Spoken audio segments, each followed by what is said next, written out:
Hello, everyone. Welcome back to this week's Cedarville Stories Podcast. I'm Mark Weinstein, and joining me today is Ellie Wyse, a senior from suburban Denver, Colorado, who experienced an active shooter incident in high school that the Lord has used to prepare her for her ministry through her degree in psychology.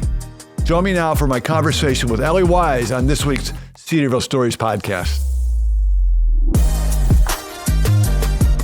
Ellie, thanks for joining me today in studio. It's great to have you. Thanks for arranging your schedule so you could be part of this podcast. And as I did research, I know you have an amazing story to tell. But before we get to the meat of your story, I think it's important for the people to really understand who you are and where you've come from. So you're a senior at Cedarville University studying psychology. Can you believe 4 or 3 years has passed and you're now a senior at Cedarville? It's kind of crazy. I remember very vividly being dropped off, and that feels like it was just like yesterday. So It's a little crazy that I'm now a senior and that I'm kind of getting ready to move on and kind of do the next thing. So yeah, it's a little crazy. So when you moved in as a freshman, were you apprehensive? Were you excited? Were you scared, or all the above? Yeah, I was kind of in all of the above. I was very excited to come to Cedarville. I was excited to come to college and kind of do the next thing, the natural next step after high school. Yeah. But I'm worried I'm going to miss my parents. Sure. I don't really know what this kind of independence looks like and all that stuff. So It was very daunting, but I was very excited. So how have you enjoyed, in what ways have you enjoyed your 3+ years at Cedarville? I have absolutely loved the biblical worldview in the classroom. That has been absolutely invaluable to me and absolutely invaluable to my education. I feel like I have a better understanding of how psychology relates to the Bible because they're kind of at odds with one another. They're kind of in tension. And it's just it's been a really great place to learn. It's been a really great place to build community. Yeah. I've made a lot of friends over my time here, and I'm just, I hear often that, students who come to Cedarville will make friends that will last for a lifetime. I'm sure that's going to be the case for you. And so I look forward to learning what you're going to do. So down that path, what are your hopes and dreams moving forward once you graduate in May? Yeah, I mean, things are a little fuzzy right now as I'm trying to navigate applying for grad school and figuring out my path. My plan A is to go for a doctoral program and then get a licensure to be a counselor for teenagers who have experienced trauma. Okay. But plan B is to do a master's degree to do the exact same thing. So. Okay. And to help people who have dealt with trauma fits perfectly into your story because you have experienced trauma. And that's what we want to talk about. Let's go down that path. So on May 7th of 2019, your life changed dramatically. That's when your high school, Highlands Ranch, was under assault by an active shooter. Take us back to that day, and what do you remember most vividly about that day? I think the most vivid part of that day for me was definitely the lockdown itself. I thought it was just a drill. Really? If you go to public school, you know that we do lockdown drills, I think once a month, something like that. So we do lockdown drills quite often. And so we all just kind of knew what to do. And we all just kind of instinctively went to the spot in the classroom where you're supposed to sit.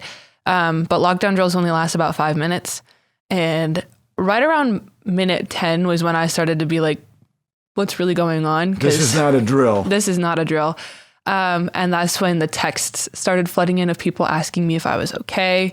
And so who did those texts come from? Friends from church were asking me if I was okay. People outside of the school? Yes. Okay. And then I texted my mom and I was like, Mom, what's going on? I don't understand what's happening. And I was like, this drill's going on a lot longer than it normally does. And she said, no, there's this situation. And I remember going on to the search in my phone and looking up STEM School Highlands Ranch and seeing the news. I got the news from my phone that there was a shooter in my school. Yeah. Did the teacher not even know there was an active shooter? So teachers are notified when there's going to be a drill. And looking back, his response to the lockdown coming on over the intercom was he was very panicked and rushed to get to the door and close it and lock it so that we would all be safe inside the classroom. But other than that, there was no indication that this was what was happening. So from looking back now, where your class was located compared to where the active shooter incident took place, how close were you to that? The school's laid out kind of funny. It was like 3 office buildings that they just kind of joined together with hallways. So I was in the high school, which is just kind of this like long hallway with 2 floors, with classrooms on either side. The shooting primarily happened in the middle school, which is just kind of like, it's a bigger box. Okay. They do have a higher middle school population at that school. Okay. And the shooting primarily happened like kind of more towards the entrance and like middle of the middle school than anywhere else. Okay. So for those watching and listening to the podcast, you may not remember the incident, but on that day, the gunman killed 1 classmate of yours, injured 8 others physically, but I'm sure injured others psychologically as well. How did that incident affect you personally, emotionally, spiritually? You know, personally, I knew one of the shooters. Right. We were friends. Yeah. And I was really frustrated by the fact that he thought violence would be the answer to an issue. Spiritually, I was really upset with God. I was really frustrated with like being in that situation and having to go through that. I just remember being really angry at God, especially like the weeks following when we weren't in school for like 3 weeks following. Okay. And so I just remember sitting at home and just being like really upset about the whole situation and having, you know, there's not a lot of guidance because like it happens a lot, but not enough for like a lot of people to like really rally around you and support you and all that stuff. So, yeah. So you said you knew the gunman. He was a friend. Mm-hmm. Did you do things together with this friend in other, you know, obviously before the incident? We had math class together and we would sometimes have lunch together. So I knew this person fairly well, but I was not one of the friends. Like there are news reports that some of his closer friends had said like they thought he was joking. I was not in that like circle of people that like, I don't want to say could have stopped it because that's obviously not what happened. But you know, that kind of knew that was the thought process going on. Yeah. So did it surprise you once you realized he was the gunman? Yes and no. I was very surprised by his personality. I didn't think that fit in with like who he was as a person. But mental health wise, I think it made a lot of sense. Yeah. Did knowing this person affect in any way your healing process? Because there's one thing about healing when you're detached from a situation. Mm-hmm. Here, you're not only attached by being in the incident, but knowing the victim who perpetrated it. Yeah. It was definitely weird to have to kind of compartmentalize the trauma, and kind of force myself to realize that like, I am not this person's friend anymore because of what they've done. And I think that was probably the harder part of like that compartmentalization. But otherwise I really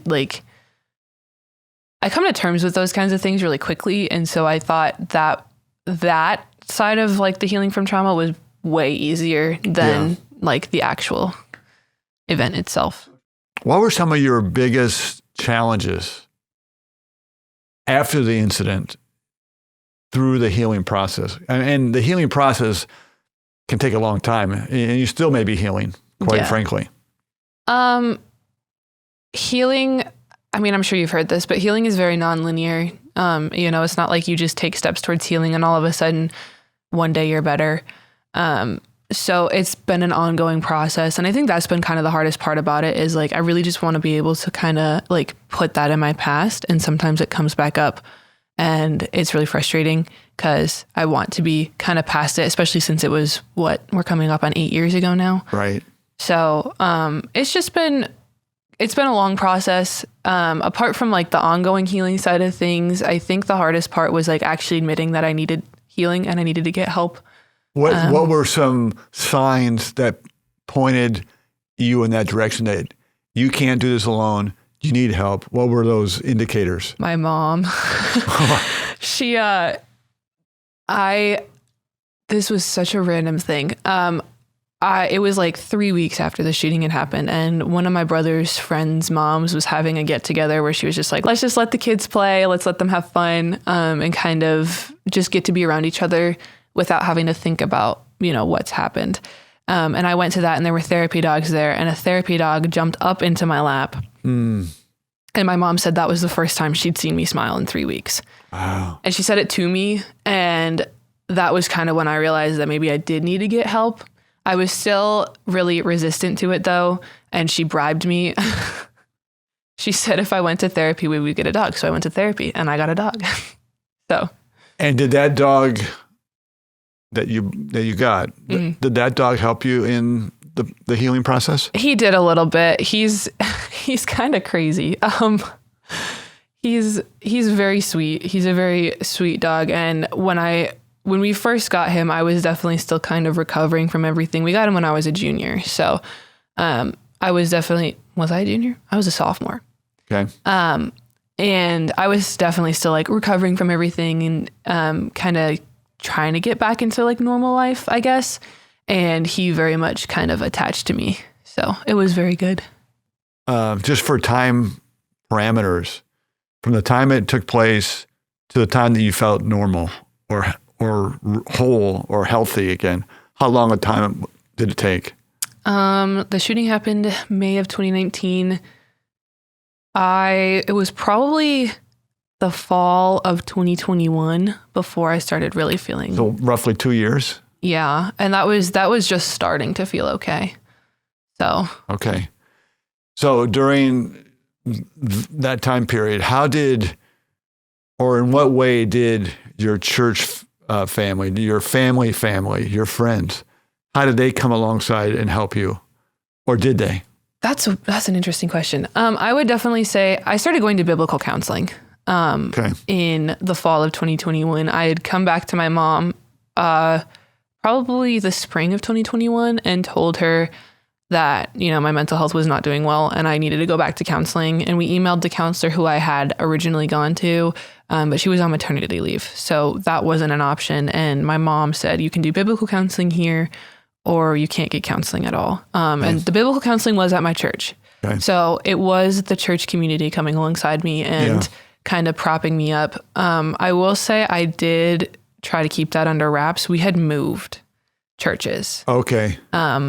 Just before that. So this was the new church that you were going to? Yeah. Okay.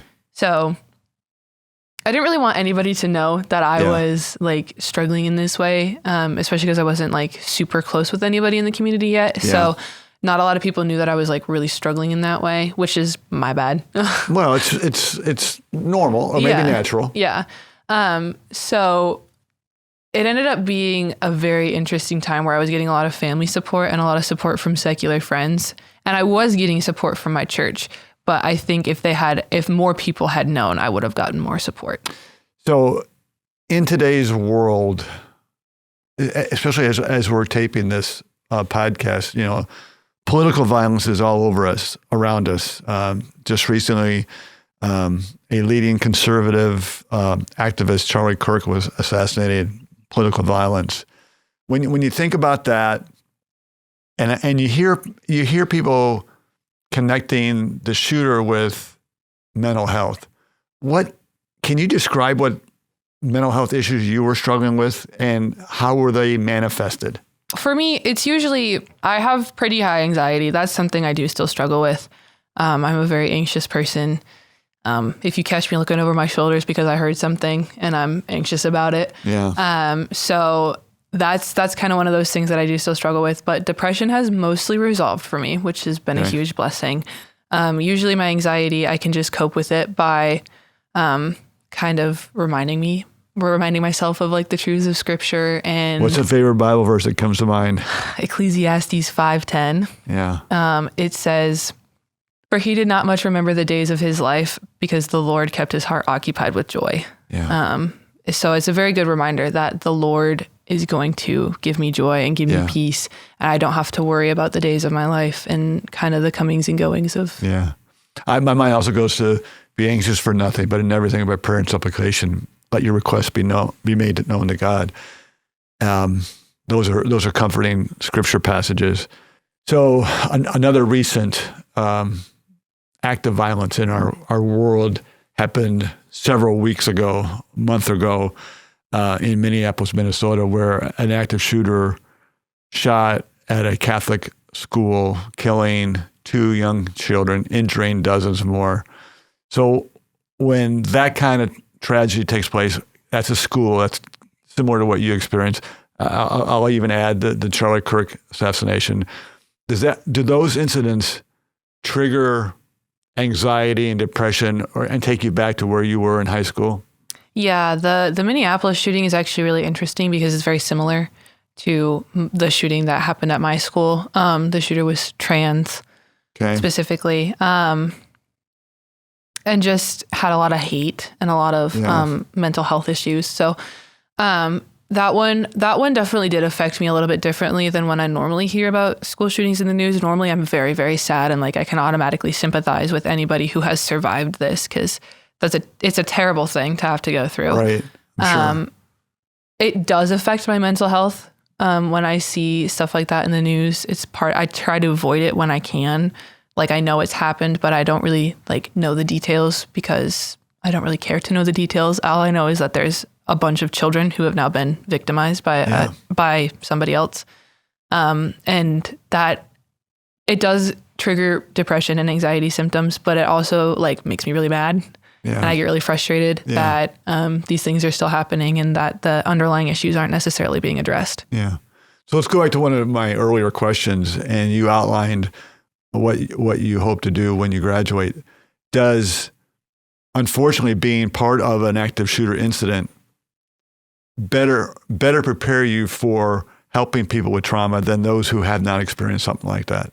I would not say it necessarily has to be an active shooter situation, but I do think having experienced some kind of trauma that is maybe related to violence does kind of put you in a different headspace. You know, a lot of people like to say, oh, well, if I was in this situation, I would. And, you know, they kind of like to jump to that. But I think once you've gone through it, it was like, no, when I was in that situation, I did this. Yeah.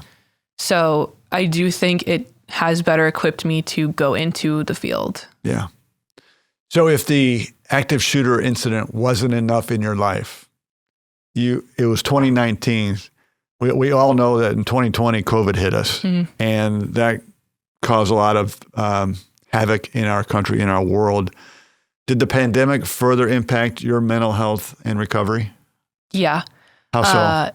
I would definitely say the pandemic undid a lot of the work that I was trying to do, especially with like resolving depression symptoms. Okay. I would not say it like triggered any like PTSD symptoms or anything like that, any like trauma episodes. I had gone through EMDR therapy, which stands for eye movement desensitization and reprocessing. Thank you. It simulates your REM sleep. So basically it helps kind of put the trauma where it belongs. Yeah. In your brain, in your long-term storage. Okay. So I had kind of already like, I don't want to say gotten over that, but I'd already kind of done the work to move past that. And now it was just dealing with the fact that like my life was forever changed. Yeah. And isolation did not help me at all. I'm an extrovert. Okay. So I very much needed my community. I very much needed people around me. And all of a sudden that was being ripped away from me. Yeah. You had no support system, right? I mean, other than your family. So how did that add to your issues? I definitely like, I got even more angry with God. Yeah. I was even more, I was frustrated with school. I was still a good student, but I didn't care as much as I did before. I became really, like, I did kind of fall into a little bit of a depression hole. Okay. And like kind of got stuck there a little bit because I needed people around me and that wasn't an option. Yeah. So you mentioned several times that you've gotten angry with God. How did the two of you reconcile that anger and that relationship? Yeah, biblical counseling did a lot. I will also say Cedarville's done a lot. I didn't originally want to come to a Christian school because I was like, Christian bubble, that sounds dumb. Yeah. But being here has really helped me. I was already like on good terms with God when I came. But it's just been really good to see his faithfulness while I've been here, and like having people directly point that out as God's faithfulness and not as just like, oh, this is a good thing that happened to you. So it's been very refreshing.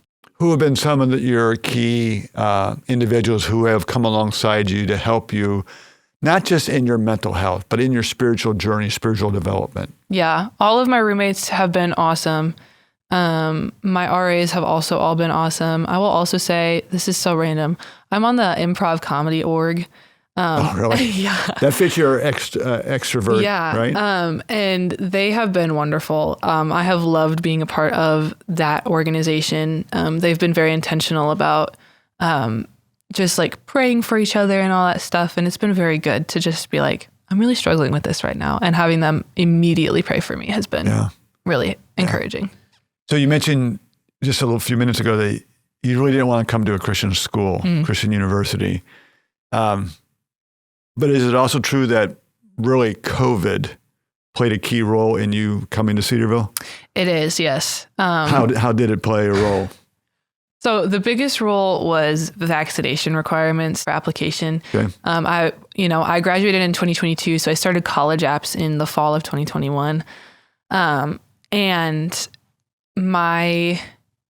a lot of the schools like that were state schools, so like public universities, were requiring you to submit your vaccination card with your application, and I didn't have one. Because you weren't vaxxed? I was not vaccinated, no. Okay. I got the first dose, but I had a really bad reaction, and so I didn't get the second dose. So I knew that not submitting a vaccination card would basically be non-admittance to the school. Right. So I applied to a lot of Christian schools. I actually only applied to Christian schools. So that's interesting because you didn't want to go to a Christian school, right? Yeah, isn't that funny? So what was the deciding factor in your heart and mind to come to Cedarville? Because I think of where you live. So you lived in Colorado. California's closer. Grand Canyon's closer. GCU's even closer, yeah. Yeah, we're the furthest away. Why did you pick Cedarville? We had family friends who were their alumni here, and their daughter, she just graduated this May. And she, like, the whole family was very like, you should go to Cedarville. And I was like, I don't really want to. Thanks, though. And they're like, no, you should go to Cedarville. And so I visited, and just kind of, when I visited, I really felt like at peace about coming here. So when you first stepped on campus, as on that getting started weekend, your parents were with you, right? Mm-hmm. What did it feel like? What was it like? I was overwhelmed. I was very overwhelmed with emotion. But wait, I'm going to interrupt there. So when you drove on campus to all those screaming students, thoughts there? It was I was overwhelmed with like a lot of good emotions. I'll say that. Like, I was very excited to be here, and just to know that people had been here already, you know, walking into my dorm and seeing my name on the door and all that stuff was just really like somebody had intentionally thought of me when planning.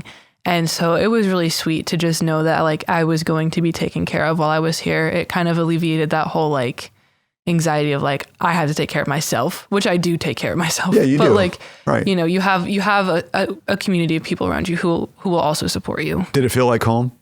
That's a tough one. It does in a lot of ways, but it doesn't in a lot of ways. Yeah. I feel like it's because I'm so far. I'm just like constantly homesick. So are you? Yeah. Even now? Yeah. I'm really struggling with it this year, actually. So were your parents happy with your decision? Yes, they were. I don't think they would have allowed me to be a psychology major at a state school.